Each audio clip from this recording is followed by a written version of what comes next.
आज का विश्लेषण बहुत खास है और इस विश्लेषण के पीछे जो भाव है वो तो आपके मन में है, लेकिन आपको वो कई जगह पर दिखाई नहीं देता। इसलिए आज के हमारे इस विश्लेषण की शुरुआत करने से पहले मैं आपको दो पुस्तकें दिखाना चाहता हूं जो मैं आज लेकर आया हूं यहां स्टूडियो में। मेरे एक हाथ में रामचरितमानस है, इसके बारे में आप सब जानते होंगे, और मेरे दूसरे हाथ में भारत का संविधान है, इसे भी आप जानते होंगे। आज जो विश्लेषण हम आपके सामने करने वाले हैं उसे और कोई आपको नहीं दिखाएगा। सोचिए, अगर हमारे देश का कोई प्रधानमंत्री या कोई राष्ट्रपति संविधान की जगह रामचरितमानस पर हाथ रखकर अपने पद और गोपनीयता की शपथ ले तो फिर इस देश में क्या होगा। इसे संविधान के बुनियादी ढांचे के खिलाफ माना जाएगा और यह शपथ सांप्रदायिक रूप ले लेगी, कम्युनल रूप ले लेगी और चारों तरफ इसकी आलोचना होने लगेगी। लेकिन यही चीज जब कल अमेरिका में हुई और पूरी दुनिया में करोड़ों लोगों ने उसे टेलीविजन पर देखा, इंटरनेट पर देखा, तो किसी को इसमें कुछ गलत नहीं लगा। यहां तक कि हमारे अपने देश भारत में भी किसी को कुछ गलत नहीं लगा। किसी ने इसे नोट भी नहीं किया, क्योंकि हमें अब वो सब चीजें देखने की आदत हो चुकी है। हमारे दिमाग की कंडीशनिंग इस तरह कर दी गई है कि हम अपने ऊपर तो सवाल उठा सकते हैं लेकिन अमेरिका पर सवाल नहीं उठा सकते। और किसी ने भी अमेरिका पर सांप्रदायिक होने का एक भी आरोप अब तक नहीं लगाया है और ना ही वहां पर लोकतंत्र खतरे में आया। हमारे यहां हुआ होता तो लोकतंत्र अब तक खतरे में आ चुका होता। लेकिन सोचिए, अगर यह भारत या किसी ऐसे देश में होता जो संविधान के हिसाब से चलता है और अपने आप को धर्मनिरपेक्ष कहता है, तो यही अमेरिका उस देश के लोकतंत्र और उस देश की धर्मनिरपेक्षता पर बहुत बड़े बड़े सवाल खड़े कर देता। और इसीलिए आज हम इन डबल स्टैंडर्ड्स को आपके लिए डिकोड करना चाहते हैं और आपके दिमाग की जो सीमाएं हैं सोचने और समझने की, उन्हें थोड़ा और खोलना चाहते हैं। जिसकी शुरुआत मैं रामचरितमानस के बालखंड में लिखे गए एक दोहे से करना चाहता हूं और क्या लिखा है पढ़कर आपको सुनाऊंगा। इसमें लिखा है, शुभ अरु अशुभ सलिल सब बहई, सुरसरी कोऊ अपनीत न कहई, समरथ कहूं नहीं दोष गुसाई, रबी पावक सुरसरी की नाई। इसका मतलब है, इसका अर्थ है, गंगा जी में शुभ और अशुभ सभी जल बहता है पर कोई उन्हें अपवित्र नहीं कहता। सूर्य, अग्नि और गंगा जी की भांति समर्थ को कुछ दोष नहीं लगता। यानी जो समर्थ है, जो ताकतवर है, उसे कोई दोष नहीं लगता। और अमेरिका भी अपनी इसी झूठी ताकत की वजह से सभी दोषों से मुक्त हो जाता है और मुक्त होता चला आया है आज तक। इससे यह भी पता चलता है कि जब सेक्युलरिज्म यानी धर्मनिरपेक्षता को लोकतंत्र की आत्मा बताने वाला कोई देश एक्स्ट्रा रिलीजियस एक्टिविटी करता है तो कैसे उस देश के नकली और झूठे सिद्धांतों की पोल खुल जाती है। और अमेरिका से बड़ा इसका कोई और उदाहरण हो नहीं सकता दुनिया में।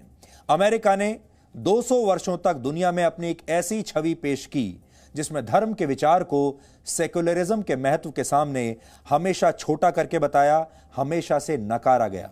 लेकिन जब अमेरिका में नए राष्ट्रपति के पद की शपथ लेने के लिए जो बाइडेन कैपिटल हिल पहुंचे तो इस सिद्धांत को स्विच ऑफ मोड पर डाल दिया गया। जैसे आपके फोन में एक मोड होता है स्विच ऑफ मोड, आप जब चाहें अपने फोन को उस मोड पर डाल सकते हैं। इसी तरह अमेरिका भी ये करता है, जब चाहे स्विच ऑन कर देता है और जब चाहे ऑफ कर देता है। बाइडेन ने अमेरिका के 46वें राष्ट्रपति की शपथ 128 साल पुरानी बाइबल पर हाथ रखकर ली। जिस इनॉग्रेशन को पूरी दुनिया अमेरिका के लोकतंत्र का नया अध्याय मान रही थी, उसकी शुरुआत एक धार्मिक ग्रंथ बाइबल से की गई। यह वो बाइबल है जिसके बारे में हम आपको बता रहे हैं। यह उनकी फैमिली बाइबल है जो 128 साल पुरानी है और उनके परिवार में 128 साल से रही है।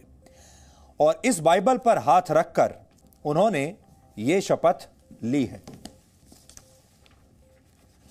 हालांकि ये सारी तस्वीरें पूरी दुनिया में करोड़ों लोगों ने कल रात को देखी हैं और ऐसा नहीं कि पहली बार देखी है, अमेरिका में तो यह परंपरा है।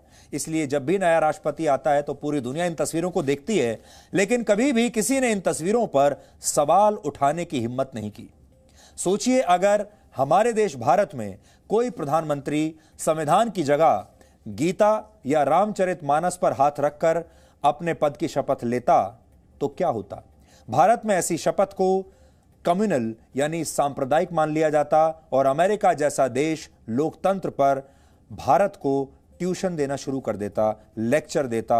हो सकता है उनकी कोई नई रिपोर्ट आती जिसमें यह कहा जाता कि भारत में धार्मिक इंटॉलरेंस बहुत बढ़ रही है। लेकिन क्योंकि यह भारत में नहीं अमेरिका में हुआ है, इसलिए आज हम इस विषय पर अमेरिका को सेक्युलरिज्म का असली सिद्धांत बताना चाहते हैं, समझाना चाहते हैं। क्योंकि अमेरिका में सिर्फ ईसाई नहीं रहते, अमेरिका में भी बहुत सारे धर्मों के लोग रहते हैं। तो क्या जो दूसरे धर्मों के लोग रहते हैं अमेरिका में, कल बाइबल पर हाथ रखकर वहां के राष्ट्रपति ने जो शपथ ली है, तो क्या दूसरे धर्म के लोग अब ये कहने लगेंगे कि ये तो सिर्फ क्रिश्चियंस का या ईसाइयों के राष्ट्रपति हैं और हमारा ध्यान नहीं रखेंगे? क्योंकि अगर हमारे देश में होता तो लोग यही कहते। इसके लिए आपको सबसे पहले जो बाइडेन की यह शपथ फिर से देखनी चाहिए, जो उन्होंने 20 जनवरी को ली थी, यानी कल रात को ली थी। हो सकता है आपने कल भी देखा हो, लेकिन आज इस नए नजरिए के साथ इस शपथ को आप देखिए। Please raise your right hand and repeat after me. I, Joseph Robinette Biden Jr., do solemnly swear. I, Joseph Robinette Biden Jr., do solemnly swear. That I will faithfully execute. That I will faithfully execute. The office of President of the United States. Office of President of the United States. And will, to the best of my ability. Will, to the best of my ability. Preserve, protect, and defend. Preserve, protect, and defend. The Constitution of the United States. The Constitution of the United States. So help you God. So help me God. Congratulations, Mr. President.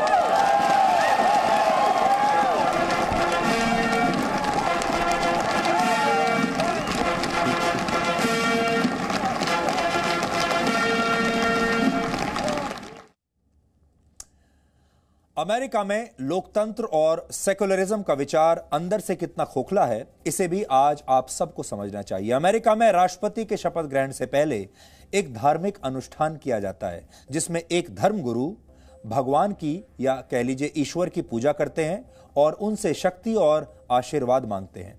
इस धार्मिक अनुष्ठान में राष्ट्रपति बनने वाले व्यक्ति के पूर्वजों को भी याद किया जाता है और ऐसी मान्यता है कि वो अपना आशीर्वाद उन्हें देते हैं। सोचिए, यह अमेरिका में होता है, जो खुद को सुपर पावर बताता है, खुद को बहुत आधुनिक विचारधारा का बताता है, पूरी दुनिया को लेक्चर देता है। लेकिन अगर आप इनसे कुछ सीखना चाहते हैं तो वो ये कि वो ऐसे दिन भी, जहां जो दिन बहुत संवैधानिक है, उस दिन भी अपने पूर्वजों को याद करना नहीं भूलते। लेकिन अगर कोई दूसरा देश और वहां के नेता अपने पूर्वजों को ऐसे दिन याद कर लें तो अमेरिका उन्हें बैकवर्ड बताता है, पुराना बताता है और रूढ़िवादी बताता है। यह ठीक वैसा ही है जैसे प्राचीन युग में अशिक्षित लोगों का एक संगठन, जिसे कबीला भी कहते थे, आपने कबीलों की बहुत कहानी सुनी होगी। कबीले पौराणिक संस्कृति को जीवित रखने के लिए आत्माओं को बुलाते थे। भारत में जब ऐसी मान्यताओं का वजूद नजर आता है तो पश्चिमी देश इन्हें बहुत गलत तरीके से इनकी ब्रांडिंग करते हैं और हमें बहुत पिछड़ा हुआ बताते हैं। जब हम अपने पूर्वजों को याद करते हैं या जब हमारे देश के जो कबीले हैं वो अपने संस्कारों के हिसाब से कोई काम करते हैं। ब्रिटिश राज में भारत को सपेरों का देश कहा जाता था। उसके बाद भी बहुत सारे लोग आज भी भारत को सपेरों का देश कहना ही पसंद करते हैं। स्नेक चार्मर्स जैसे शब्द भारत के लिए इस्तेमाल किए गए। लेकिन आज जब अमेरिका जैसे आधुनिक, समृद्ध, पढ़े लिखे और शक्तिशाली देश में ऐसी धार्मिक मान्यताओं को महत्व दिया जाता है तो कोई कुछ नहीं कह रहा। पूरी दुनिया में सन्नाटा है और हमें यह लगता है कि यह डबल स्टैंडर्ड्स का एक ऐसा उदाहरण है जिसकी आलोचना की जाए तो शायद शब्द भी कम पड़ जाएंगे। लेकिन बड़ी बात यह है कि अमेरिका के मीडिया ने कभी भी इस पॉइंट पर अमेरिका की व्यवस्था की, वहां के नेताओं की आलोचना कभी नहीं की और ना ही दुनिया भर का जो मीडिया है। हालांकि हमारे दुनिया में जो जिस मीडिया को सबसे ज्यादा महत्व दिया जाता है वो पश्चिम का मीडिया, उन्होंने भी कभी इस पर सवाल नहीं उठाया। इसलिए आज हम ये सवाल उठा रहे हैं क्योंकि ये शुरुआत कहीं ना कहीं से तो होगी।